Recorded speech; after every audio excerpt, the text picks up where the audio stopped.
Welcome to the Legally Speaking podcast. I'm your host, Rob Hanna. I'm delighted to bring you all A Graduate Recruiter's Guide mini-series featuring Paul Gascoigne from Shearman & Sterling.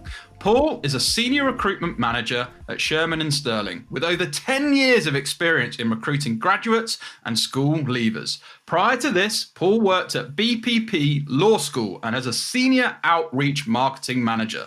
Aside from recruitment, Paul has a strong background in developing business plans and implementing marketing campaigns. Paul is known for his invaluable advice and support when applying for vacation schemes and training contracts, as well as supporting junior lawyers in their journey into the legal world. The mini-series will delve into how aspiring lawyers can master the training contract and vacation scheme application process, from researching law firms, getting the right things in your application, and also dispelling some of the classic myths that many believe to be true. And we are back again. Welcome back, Paul, for the final time.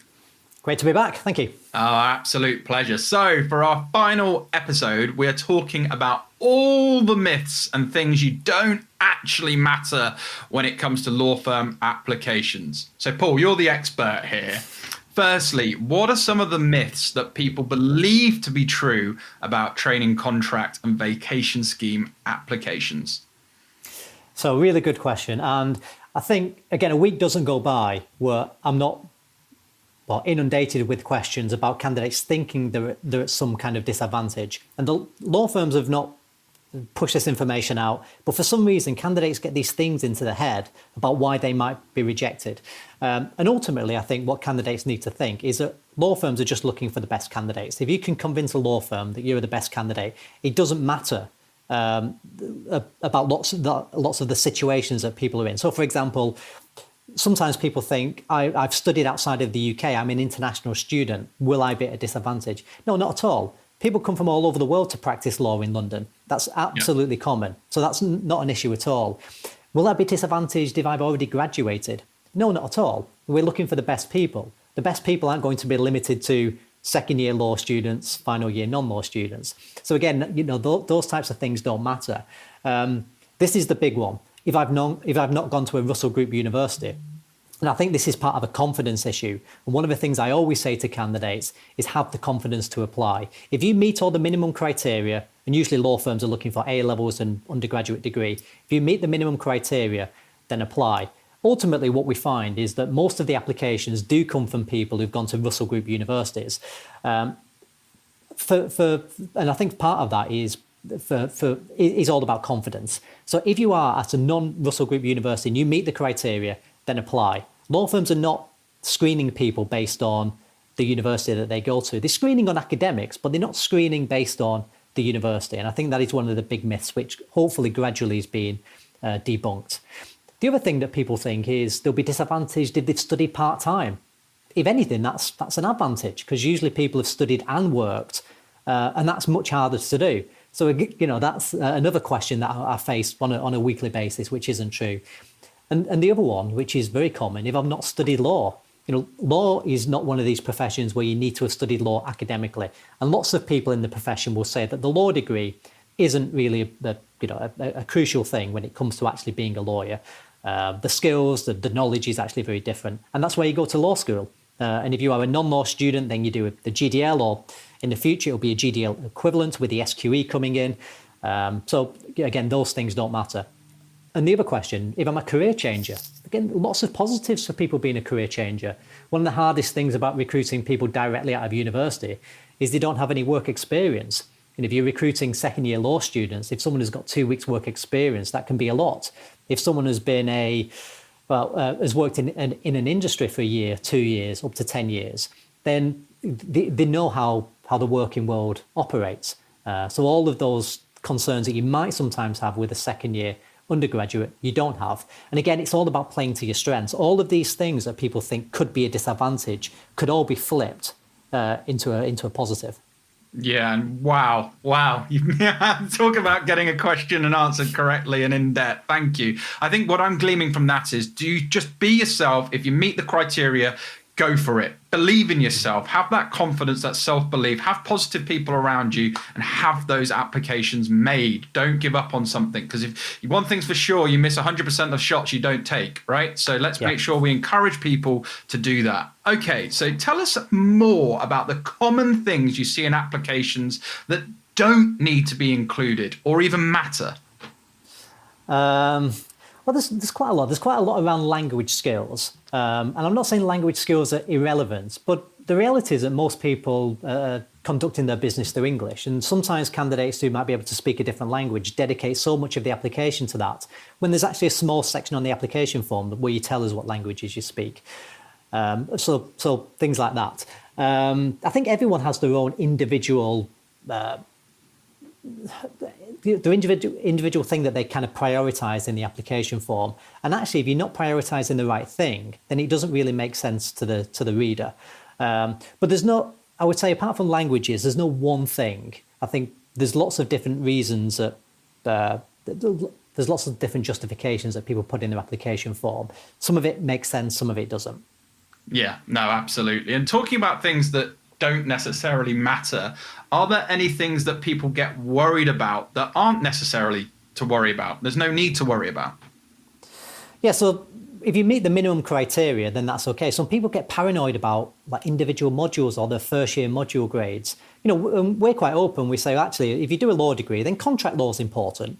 But it doesn't mean to say that you need to get like 65 or above in every single module. You know, if you've done a resit at some point in your life, again, it's not going to stop your application progressing. Some people get a little bit paranoid about when they should apply. So whether applications are rolling or non-rolling.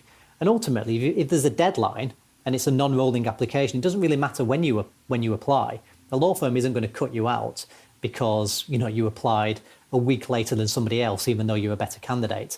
So all of these things people sometimes get a little bit paranoid about and start to make bad decisions. Like, so for example, with the deadlines, I need to rush my application to get it in as soon as the application's open.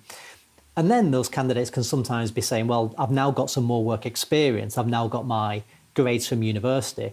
And then almost it's too late because we can't add anything into an application once it's been submitted. So I don't think there's any rush to submit applications. So, you know, that's just another example there. Ultimately, law firms aren't trying to trick people. If they tell people that there's a deadline, it's a non-rolling application, then that's true. If they say that these are our minimum criteria, then that's true. If they say we're looking for this type of work experience, it's true. So, you know, people can believe what a law firm says in terms of what they're looking for through the application process. Absolutely. And we say as well, we should never discourage people. You know, rejection is just redirection. You know, it's part of the application process. And there's a lot of myths about, well, I've been rejected by one firm, I'm never going to get another firm. So what would you say in terms of from that feedback, or if people are rejected, to give them that confidence and maybe how to kind of get feedback to be kind of more successful in other applications?